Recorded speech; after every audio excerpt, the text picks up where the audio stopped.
get you guys in the habit of doing that. Normally in industry, you guys, each individual would do that, but it's really hard for a judge to go through 14 engineering notebooks for one team. So what they've done is they've simplified it, and you do one engineering notebook for your team. So it's a document designed to, you use it to document your engineering process and the journey that your team took during that season. So it covers all of the, the problem definition, your concept for your design, system level design, detailed design, your testing, your verification, production. It includes all the obstacles, your lessons learned, and everything you needed to draw out. So basically, just put everything in there. So for your engineering notebook, you really get kind of two options for it. The traditional engineering notebook is like a spiral bound or a hard bound notebook that you can't remove the pages. All the pages are numbered. They're ruled pages. Sometimes they're quad ruled. Everything in the notebook gets written in ink. Nothing gets written in pencil. If you want external content like a photograph or a snapshot of something else that you want to put in there, an article or something that you saw, you actually glue it into your notebook or tape it in there. You outline it in ink to make sure that if it falls out, if it comes unglued or on tape, they know that there was a picture there, that there was something there. So one of the disadvantages to the traditional notebook is you need to budget for the different sections. So you need to have a minimum of 2 different sections in your engineering notebook. And so you would maybe have to budget. I think the team section is going to take 50 pages, so I'll budget that. And the engineering portion is going to take 100 pages, so I'll put that second. And if you're wrong, that gets really kind of ugly and messy. The electronic version, it's digital pages, so you can do it in Word or some other application that you like. You have to print it, punch it, and put it in a 3-ring binder no bigger than 1.5 inches wide. You type up an application. External content is embedded in the pages, so it makes that life easier. Different sections, if you need to, you can scan things and embed it in electronically. Different sections of the document. They can be different documents, or you can put it all in one document. So that makes things a little more flexible, so you don't have to have this big monster 20 gig document opening up every time. So, what are the sections? The 2 primary sections which you absolutely have to have are the engineering section, which covers all of your team meetings. You want to put your strategy ideas, your robot design ideas, snapshots of your code, snapshots of your CAD. All that stuff goes in the engineering section. Team section, that's where your team biographies go. That's where all of your outreach activities go. I would put any other activities that your team does, whether that's fundraising or if you had a fun day and you just went to the park and goofed off as a team. Document it. Put it in that team section. They really recommend that you do a business plan or a financial plan or a sustainability plan. That's another section that they recommend that you do it. It's not required. We've done that, and you can find examples of that on the Fishing Boat webpage. It's really huge if you want to go for the Connect Award or the Inspire Award. I recommend that you always do a printout of the programs you're going to use at that tournament. Put that right in the engineering notebook. You won't have access to it, so if you need a second copy in case your computer fails, bring that yourself.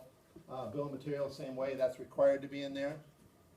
Also, print out a second copy for your hardware inspection. You need a summary page, table of contents, and a cover.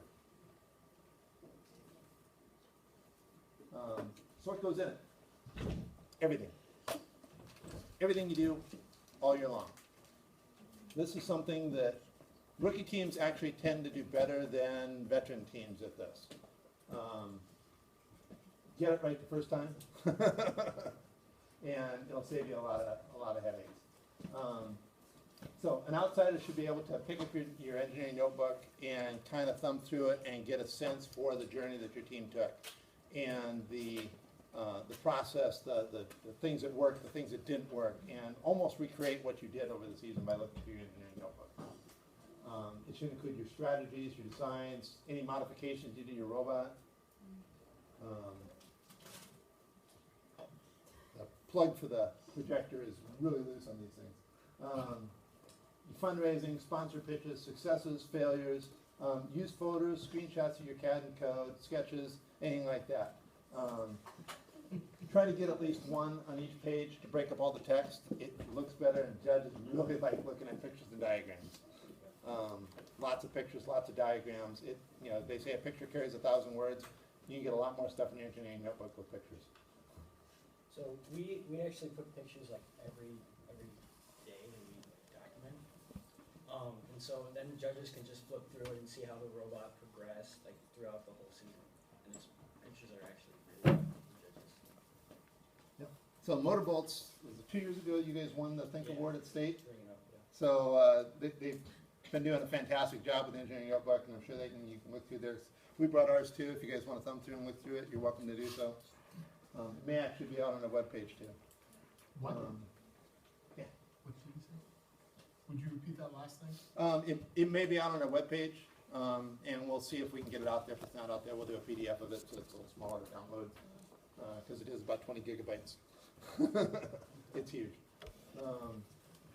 So a big thing for the engineering notebook is use the proper format. Go out in the game manual part 1. It's all documented out there. I think it's section 5. There's about 2 pages of information out there. A lot of the stuff I've covered here, but that is your Bible. That's the thing that you have to meet. That's the most important thing, and that's something, to be honest, Fish and the Boat struggled with. We did this for 4 years, and it wasn't until last year, actually the year before, that we really kind of started to get it going. Motorbolts jumped on it right away, and it's a lot easier when you get it down right as your rookie year.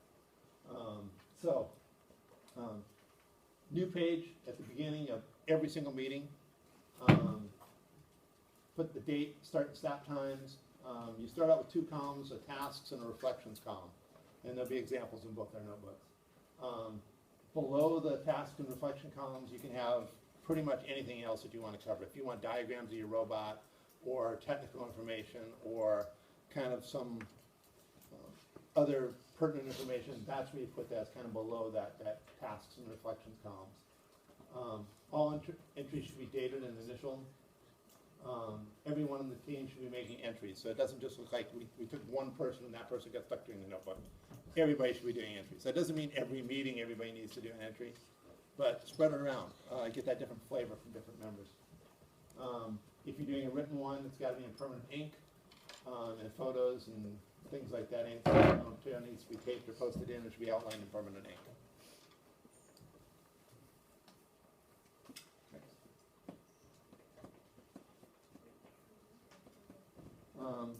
So this year, team biographies, they've changed it up a little bit. Last year they said it just needed to be in your engineering notebook, or they recommended it. Now they want you to put that in your team section, so that's a departure from the past, which kind of makes it sound like you're going to want to put that team section before your engineering section, because first thing you want to do after you get through the table of contents is you want to kind of have those bios, and it's a good way for the judges to kind of get to know who you are and what your team is. So you should do that for each one of the mentors and students on your team. Write a brief biography. Include a picture, individual picture of each person. You can do a kind of a team summary thing at the beginning of that if you want. Some teams do that. But do individual pictures for people. Put your name in there. You don't have to put last names, but at least put your first name in there so they know who you are. Use your age or your year in school, or maybe how long you've been in FIRST or FTC. Bios should include kind of a little bit about yourself. What are your interests, your hobbies, outside of robotics? Anything interesting or special to help judges get to know you. Table of contents, you're going to want that up at the beginning. You can do separate table of contents for each section, or you can have one big massive table of contents at the beginning. It's kind of a personal style thing. You can generate the table of contents electronically if you do it as an electronic engineering notebook, and you can do that as kind of a separate document so that when you're adding pages, you can just reprint your table of contents. You don't have to reprint the whole, whole thing. So we didn't actually make a table of contents. We made a summary of everything, all the key events that happened throughout our season.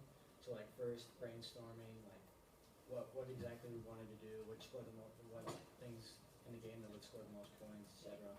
Then like first chassis, how it worked, things like that. list. So we do that as an alternative. So each line item in your table of contents, you should have, one for each entry. It could be, typically it's, one per day. And have the page number over to the right. And we'll show you an example of this here in a bit. So kind of what Chris was talking about, another thing that you do is a summary page. Update this before each and every tournament. The rules say to attach this to the front cover. It's unclear whether it needs to be on the outside and the inside. We always put it on the inside because you don't want it to get ripped off when they're passing notebooks around. So it's kind of a one-page summary. Should include a narrative about your team or school. We've always put that in the front section of a bio so it doesn't have to suck up that because they want this kind of be a one-page summary. So we've kind of embedded that in there. Do a highlight, overview of all the things, the cool things that you've done on the season, all the important events that you want the judges to see. List all of that in your entering summary. That's the one thing you're guaranteed that the judges will read. You can't guarantee that they're going to read anything else. The next thing that's really kind of important is put 6 to 8 tabs on those pages that you want them to go through. It makes it a lot easier for them to find them. So if you've referenced it in your engineering in the summary page, put a tab on it, and try and spread those out to the different things that you want to buy for those awards. So if you want to go for the Connect Award, have at least one tab on some important thing that you did for Connect. If you're going for the PTC Design Award, have something for your coolest CAG work out there. Put a tab on those pages. So on the cover, you are absolutely required to put your team name and team number. If you don't include those things, your notebook will not be considered. We had a team last year, we kind of went the other way on it, but you get this notebook in here and it's just, you're looking through it, it's like, well, what team is it? And we thumbed through like every page on the notebook, couldn't find the team anywhere in the notebook. We didn't figure out whose it was until the end, so we couldn't judge it. Makes it really hard. Other things that we recommend that teams put on there, if you've got a good logo, put your logo on there. Team motto, that's great. Some teams put, we're fishing the boat from Lakeville, Minnesota. Some teams will put the sponsors like on the back cover or something like that. It's a nice thing to do for your sponsors. If you're going to do this for more than one season, it makes a great thing to keep around. So put the year on it or what season it was, so that when you've got 4 of these sitting on the shelf, you're looking at the right one. All right, we'll show you an example.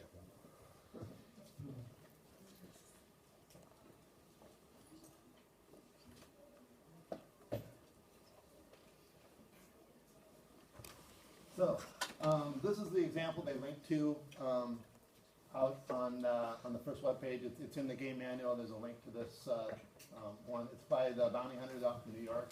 So you can see, they've got where they're from, Staten Island Robotics. They've got their cool logo, their name, their team number, New York City. They put their sponsors right on the cover. If you scroll down just a little bit. No, scroll down.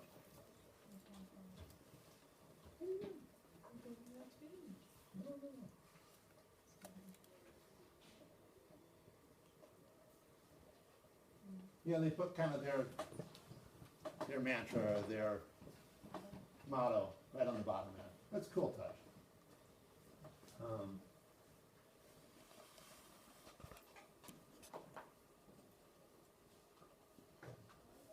So they did nice headers and things, for each one of their sections, so their table of contents.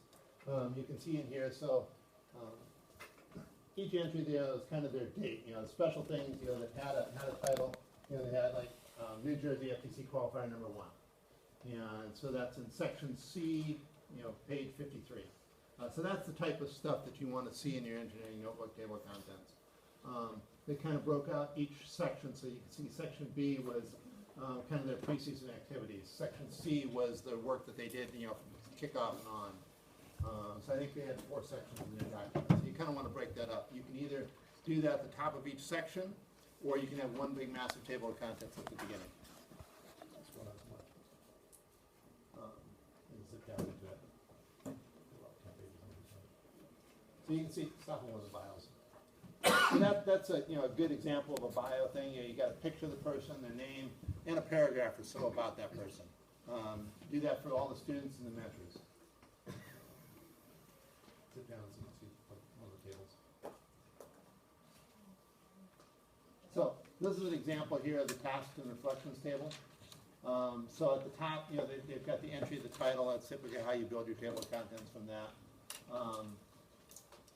Tasks and reflection columns. So everything that you're doing for the meeting, write it down on a whiteboard or something like that. And I call that kind of a post-needed page or thing that we do in our meetings. So you write one of those down, and then somebody gets assigned to do fill in that reflections column. And they kind of recommend now that in each one of those sections you kind of initial and date, who did each one of those posts. Scroll down a little more in the next section, and you'll see kind of. So down here, right here, this is kind of the extra information that kind of goes below the table. So in this one here, they're working on their gear train and how they were planning on running belts or drivetrain. So they put that in there. It's a great picture. It helps the teams kind of see what they need to do.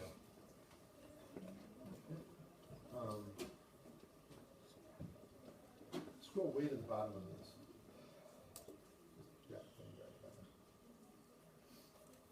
So about 10 or 15 pages from the bottom. These guys had a championship level engineering notebook, and so there's some slides in the back here that they kind of reiterate a lot of the things I'm telling you here on ways to put together a stellar engineering notebook.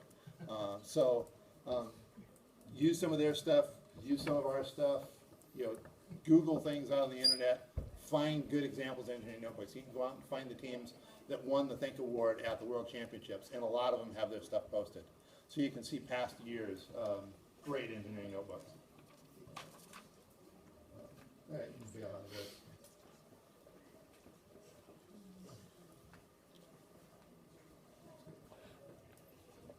So why do it? It seems like it's a lot of work, and it is. Our team really struggled with keeping up with the engineering notebook. So why do it? It's great engineering practice. If you become an engineer, there's every likelihood that you'll maintain a personal engineering notebook. We had kids on the team that started doing that during school, just to kind of jot down all the things that they were doing in the day, and it makes a great reference for your personal stuff. So beyond that, awards. First is very, very clever. Everything that they want you to learn, practices that they want you to get good at, they create an award around that. So, engineering section, that's the primary artifact for the Think Award. Almost everything in the Think Award is based on what you put in the engineering notebook. It's required to do the engineering section if you want to be considered for the PTC Design Award. Engineering section is required if you want to be considered for the Rockwell Collins Innovative Design Award. Engineering section is required if you want to do the Control Award. You need to document your code in the book.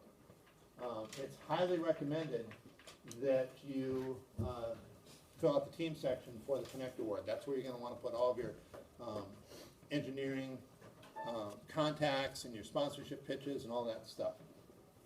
It's highly recommended that you do it for the Motivate Award. Things you do just to get the word out on FIRST and FTC. Both sections are required if you want to do the Inspire Award. And half of the teams that are going to go to state are going to get there through the Inspire Award. So everybody should be trying to do the Inspire Award, which means you have to do everything really good. So, how do you keep up? I give up. I can't. Well, for one thing, you really need to make sure that you keep on track with how you're doing it, because one of the really bad things that we did is occasionally they were in charge of a post and they forgot to do their post, or they had to leave early or something, and so like 3 months down the road for the team, we're backtracking and trying to fill out all the posts that we need to do, which helps if you have an electronic copy of the engineering notebook, but overall we really shouldn't have needed to do that because we should have been on top of it already. So you should create a post-needed list, so what you need to get done, and you should do it. Some people, they may just do it during the meeting, or they'll do it at the end of the meeting before they go home. For an electronic copy, what we figured out is all the team members kind of have the numbers of the other team members, and someone can be like, okay, I'm doing my post, and they're doing it from their own house, and they're doing it at home, they'll be saying don't get on the engineering notebook because I'm on it right now. And if multiple people were on it, the engineering post or the engineering notebook would only save one person's data, not both. So that is something important. Take photos during every meeting. So you can even do just like what you're doing at your meeting. So say you're figuring out new attachments or new drivetrains or something like that. Even if you're just experimenting or prototyping, take pictures of it. It's really good design and information for your engineering process that the judges really like to see. It's a great reminder too, if you're, and this is one area where the mentors can really help out with the engineering notebook, is the mentors can kind of maintain that post-needed list. So whenever you start a topic for a discussion, and maybe only 2 kids on the team are working on it, write it on the whiteboard. Now, that's something that needs somebody to address a post on. So that's a great thing for mentors to do. You know, you don't need to, shouldn't be writing the engineering notebook. That's what the kids are supposed to do. And be the one with the camera, walking around. You know, they get involved in their conversations, and they're down there drinking their things, trying to put things together. Take a picture. It's a great reminder. It's like, oh yeah, I was working on that. And also, like I said, if you take pictures of your prototypes, you can go back through your notebook later and realize, hey, I've already tried this, it isn't working, or this is sort of on the right track, let's see if we can improve it. So that's really good information for yourself to know. So how do you guys keep up? You guys did a great job. So we set time aside at the end of each meeting, like about 15 minutes, and we would all, like, I'm a builder, for example, and I would fill out my little build section with the other builder, and then the programmers would fill out their section, and the guy who worked on CAD would do his section. And so just set aside time at the end of each meeting. It really helps. Yeah. Some teams, you know, especially if you're a school-based team or something like that, or you have to do it if you're doing a written notebook, having a set-aside time at the end to do that is almost mandatory. We typically assigned engineering notebook posts as homework. So when you went home that day, it's like you got a list of 3 posts that you needed to do. And we had a lot of them. And we had to hound people. A lot of teams will assign one person on the team to make sure that everybody on the team is keeping up with their posts. And if you see somebody sitting over in the corner, looking out the window, or checking up on their Facebook page or whatever, it's like, hey, you got time to do an engineering notebook post, there you go.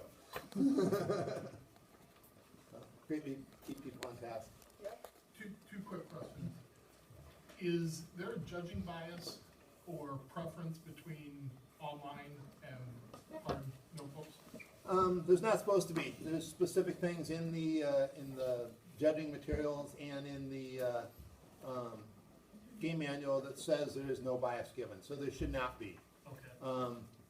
Everybody has a preference. Something I forgot to put on here, at the end of any page that you're done for the day, you need to kind of X out the excess material, the excess space. You're not supposed to leave a big white space chunk at the bottom. That's really kind of an artifact left over from doing the old handwritten ones. It doesn't make a lot of sense to me personally on an electronic one, but it's a requirement. So do it.